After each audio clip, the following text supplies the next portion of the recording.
If somebody doesn't, who are you and where are you from? My name is Mario and I'm from London, England. Can you tell me how you first became an Elvis fan? I became an Elvis fan when I was about 12 years old.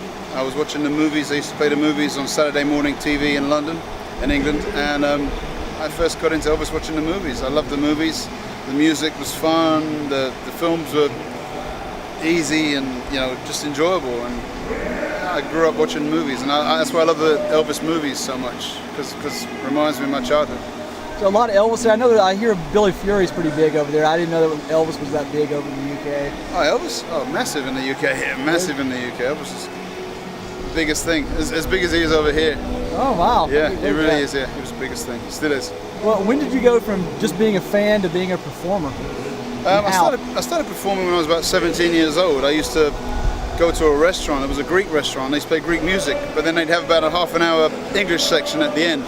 So I would drive down there, sing all the English stuff like Elvis and George Michael and that kind of stuff in the 80s.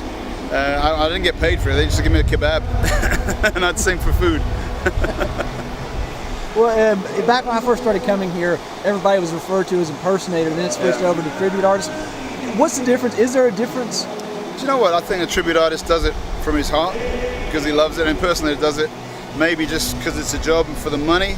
But I think most of the guys that you see here are tribute artists because it's a genuine love for Elvis that they do, and you can tell when it comes from within, and it does. A lot of guys, they keep coming back here year after year because of that reason.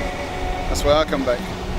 When you do competitions like Images or the Ultimate, how do you handle that pressure? It's got to be so much harder than just getting on the stage here. Yeah, I mean, I don't like competitions. I don't like contests because they're just a few people's opinions, and sometimes you wonder whether they know what they're looking for. So I think it's a difficult kind of pressure. It's a different kind of pressure. I mean, performing is a pressure, but it's an enjoyable pressure.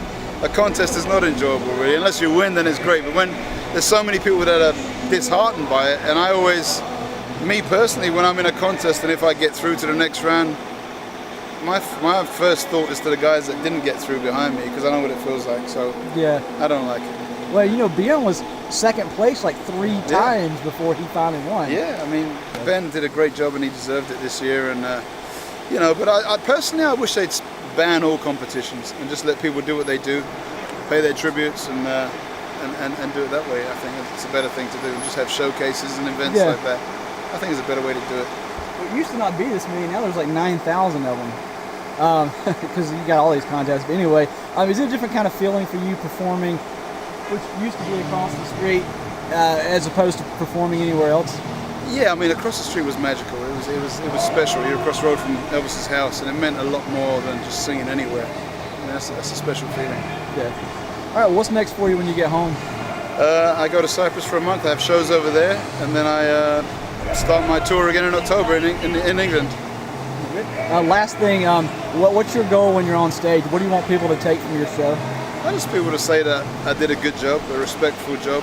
I was good at what I was doing, and they enjoyed my show. I just want them to enjoy what I do as much as I do.